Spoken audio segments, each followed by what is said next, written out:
Hi students, today we are discussing about the next point, that is angular momentum, or it is also called as moment of linear momentum. Already we know the quantity in rotational mechanics analogous to the linear momentum is the angular momentum, and it is also called as moment of linear momentum. It is similar to the torque being moment of a force if vector p if vector p is the instantaneous linear momentum of that particle which performing circular motion. Its angular momentum at that instant is given by vector L. Means angular momentum vector L is given by vector r cross vector p. That means this is the angular momentum, p means this is the linear momentum, and vector r means what? This is called as position vector. Vector r means position vector. So in magnitude this angular momentum can be written as L is equal to p r sine theta, where theta is the angle between vector r and vector p. In magnitude we can write vector L is equal to p r sine theta, and in vector notation or vector form vector L is equal to vector r cross vector p. Now we are going for the expression for angular momentum in terms of moment of inertia. Now consider this is the rotating body which continuously rotates with constant angular velocity omega.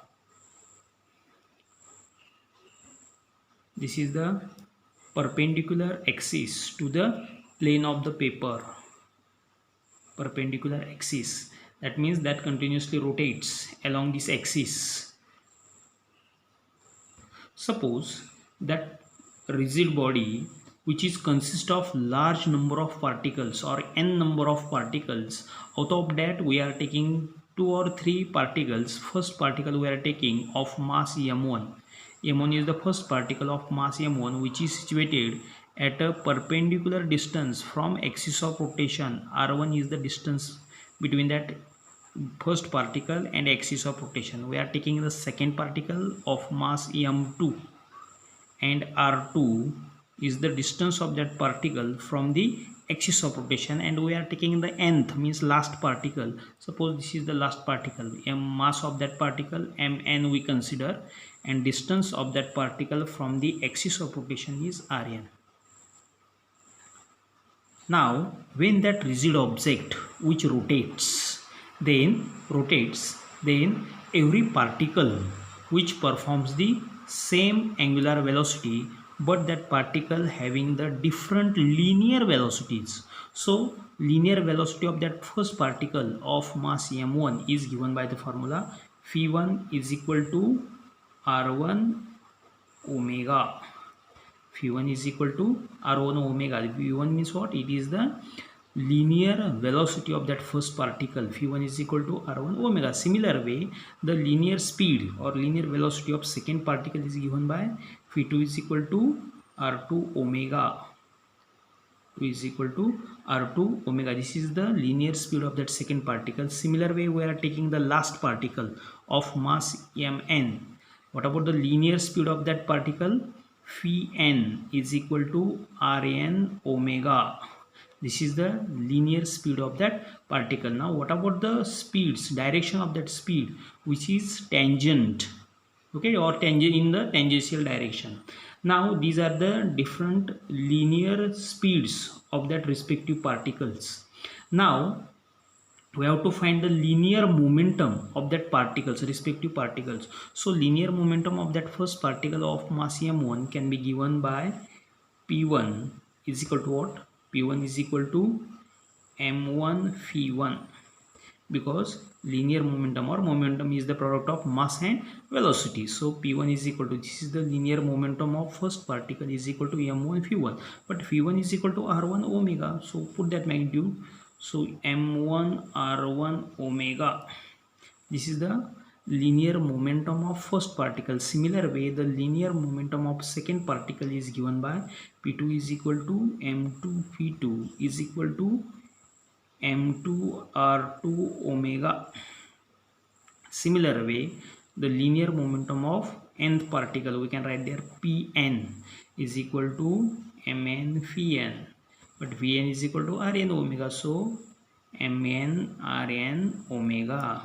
These are the linear momentums of that respective particles. Now, the direction of this linear speed is same as that of the v1, v2 or tangential direction. Now the out of that now its angular momentum of that each particle can be given by the formula. Angular momentum of that first particle is given by the formula L1, because for angular momentum we are using the symbol L1. So L1 is equal to P1 R1, but P1 is equal to, already calculate M1 R1 omega, this R1 here R1, that means R1 square. So L1 is equal to M1 R1 square omega. This is the angular momentum of first particle of mass M1. Similar way, the angular momentum of second particle L2 is equal to P2 R2 is equal to M2 R2 square omega. And what about the linear momentum of nth particle Ln is equal to Pn Rn, or is equal to Pn means what? Pn is equal to, already to calculate Mn Rn omega. So Mn Rn square omega. This is the angular momentum of last particle of or nth particle of mass Mn. So we have to find the angular momentum of that rotating body.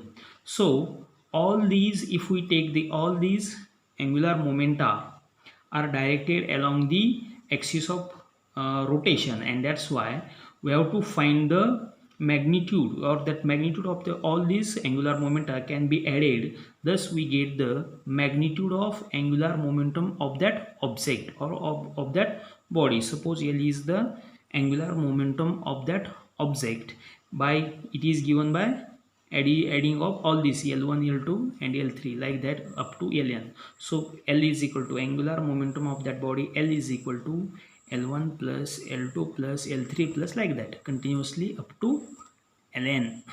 These are the respective angular momentum of that particle. So L is equal to, put that L1 means what?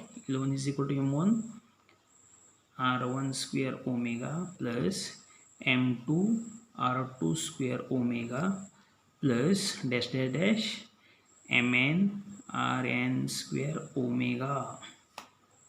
Now L is equal to, in bracket, M1 R1 square plus M2 R2 square plus dash dash dash Mn Rn square common omega.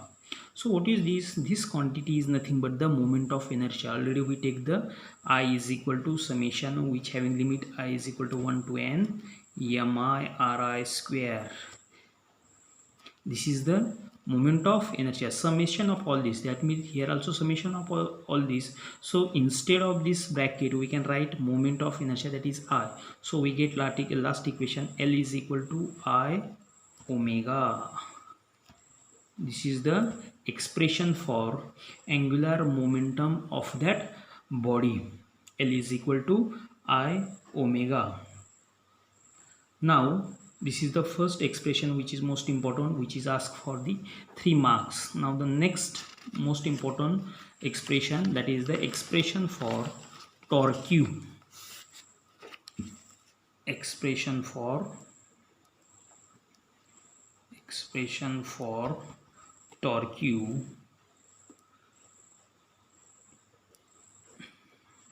in terms of moment of inertia. This also most important for 3 marks. What about the expression for the torque acting on the rotating body or in terms of moment of inertia? Here also we are considering that rigid object or that rigid body which is constant, which rotating with constant angular acceleration alpha, which rotates with constant angular acceleration alpha. This is the axis of rotation. Axis of rotation. Here also that body is made up of large number of particles, that is n number of particles. Out of that we are taking some particles. So first particle of mass m1, which is situated at a perpendicular distance r1 from axis of rotation. Similar way the second particle of mass m2, that also situated at a distance r2 from the axis of rotation, and we are taking the last particle, that is nth particle. Mass of that is mn, and the perpendicular distance is rn, we consider that.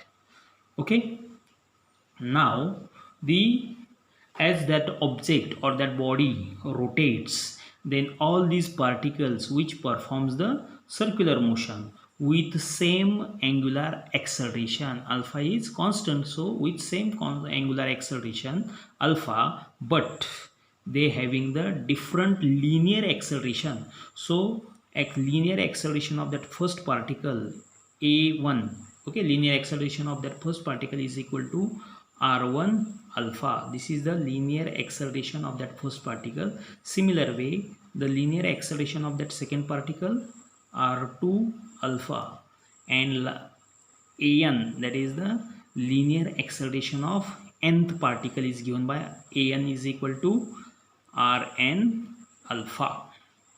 Now the force experienced on each particle, or that first particle we are considering, first particle, that is F1, the force according to the Newton's second law, we can say that according to the Newton's second law the forces exerted on that particles, that is F1 is the force exerted on that first particle. F1 is equal to what? m1 a1, because according to Newton's second law F is equal to ma. Similar way F1, that is the force exerted on that first particle of mass m1, so F1 is equal to m1 a1 is equal to, but a1 is equal to what? r1 alpha, so we write here F1 is equal to m1 r1 alpha. Similar way force exerted on the second particle, that is F2 is equal to what? m2 a2 is equal to what? m2 r2 alpha. And similar way we find the Fn, that is the for nth particle, Fn is equal to what? mn an is equal to mn rn alpha. These are the force experienced by that particles. Now as these forces are tangential with respect to, or with respective perpendicular distances from the axis, that is at a distance r1 r2 and rn, thus the torque experienced by that first particle of magnitude τ1, that means τ1 means what? This is the torque experienced by that first particle of mass m1. τ1 is equal to what? τ1 is equal to m1, or τ1 is equal to f1 r1, because 2 is equal to fr, that is the formula. So τ1 is equal to f1 r1, so f1 is equal to, already we calculate, so m1, this r1 and this r1 square, m1 r1 square alpha. This is the torque experienced by that first particle of mass m1. Similar way torque exerted on the second particle, or torque experienced by that second particle of mass m2 is equal to F2 R2 is equal to m2 R2 square alpha and τn. This is the torque experienced by the nth particle, that is Fn Rn is equal to n means what? mn Rn square alpha.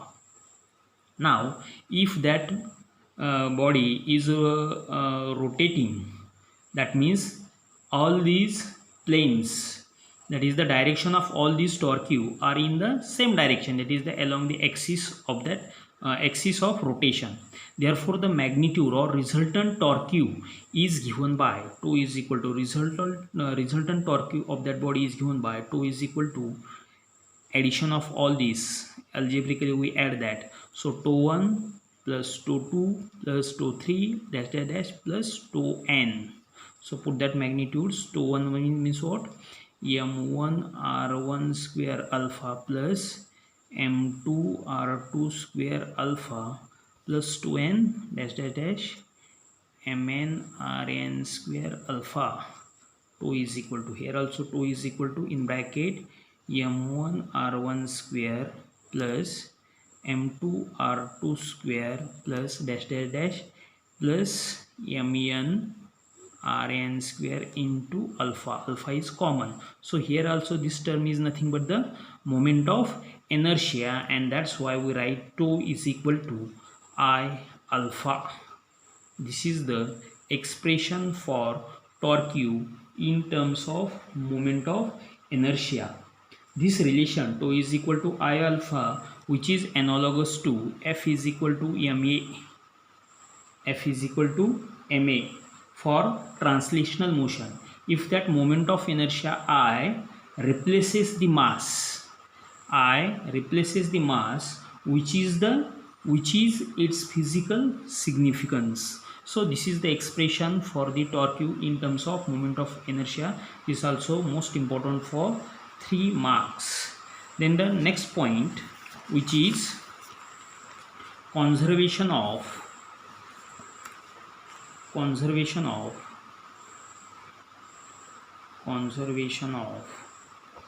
angular momentum.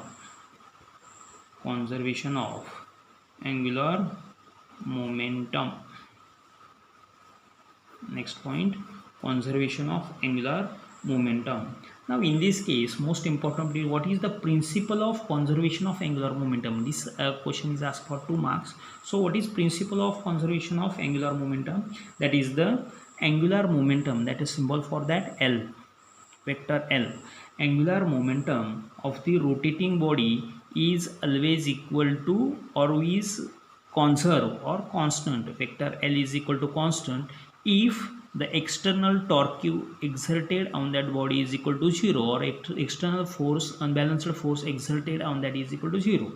So what is principle of conservation of angular momentum? The angular momentum of the rotating body is conserved when, if the torque, unbalanced torque or unbalanced force exerted on that body is 0, then the angular momentum of that body, rotating body, is constant or conserved. So this is the principle of conservation of angular momentum. So we have to prove it. Vector L is equal to 0.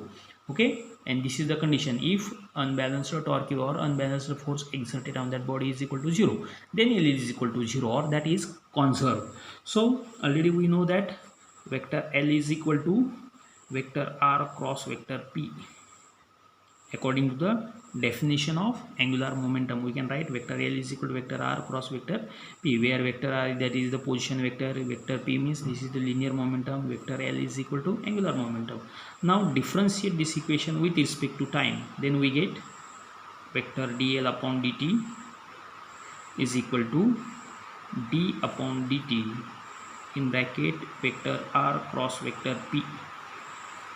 So this equation becomes vector R cross vector dp upon dt plus vector dr upon dt cross vector p, that is vector dl upon dt is equal to this equation.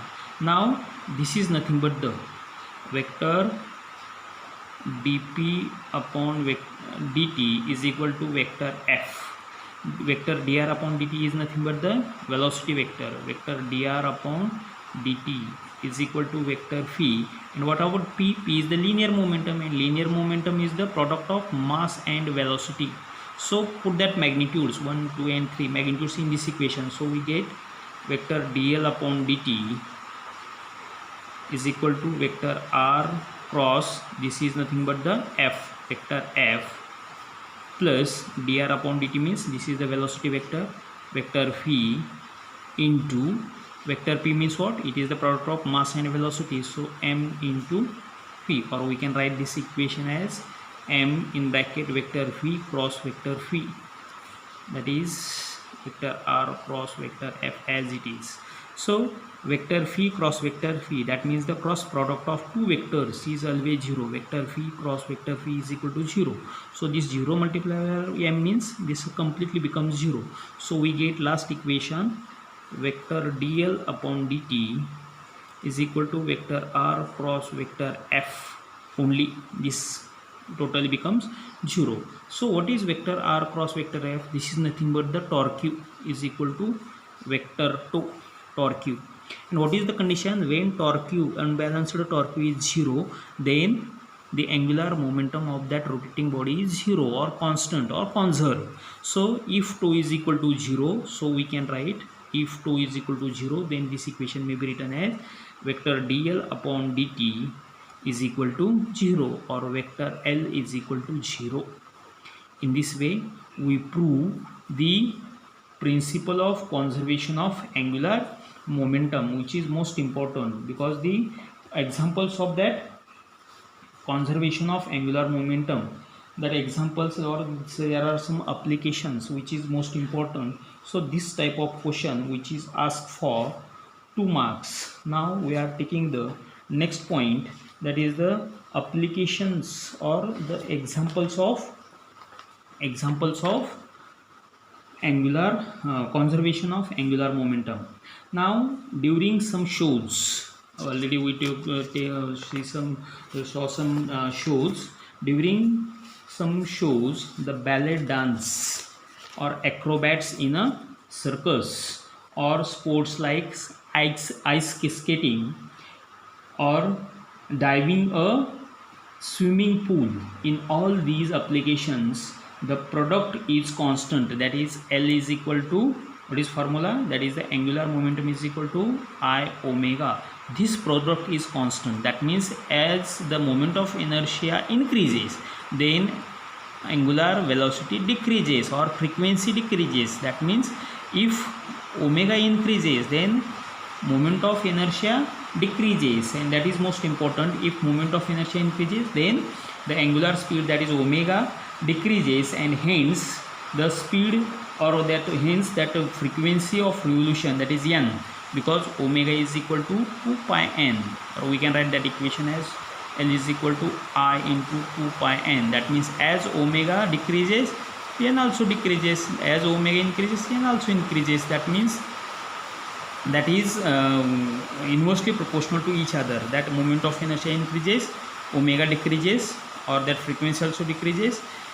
Moment angular velocity increases or frequency increases, then moment of inertia decreases. So there are some examples. First example is for the ballet dancers. Ballet dancer.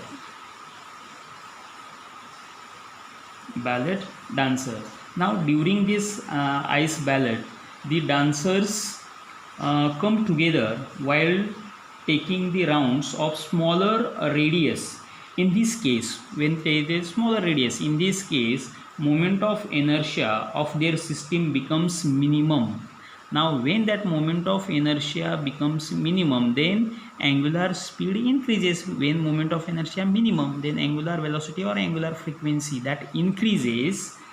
And while for outer rounds, the dancer outstretch their legs and arms, and that's why the moment of inertia increases, and that reduces the angular speed. This is essential to prevent the slipping. This is the most important application of this angular conservation of angular momentum. And second one, which is the diving in a swimming pool. This is the second example of conservation of angular momentum. Now we know that is a diving board. Okay, on the diving board, the divers stretch their body so that to increase the moment of inertia. Here also they increase their moment of inertia immediately after leaving that board, just immediately. That means that board is like this. Okay, and that jump, that divers jump immediately, the moment of inertia increases. Then immediately after leaving the board, they fold their body, and this reduces the moment of inertia. And when that divers hold their bodies, then moment of inertia decreases or reduces, as a result the frequency or that angular velocity increases, and they can complete more rounds in air to make the show attractive. While entering into the water, they stretch their body into a streamlined shape, and this allows smooth entry into the water. Now these are some examples of ballet dancer and diving in the swimming pool. These are two examples of the law of conservation of angular momentum. The next point in that is the rolling motion, but that rolling motion, which this point is out of syllabus for this year, so we are not taking that point. And that rolling motion, that is the last point. That's why we complete this chapter. Okay, thank you.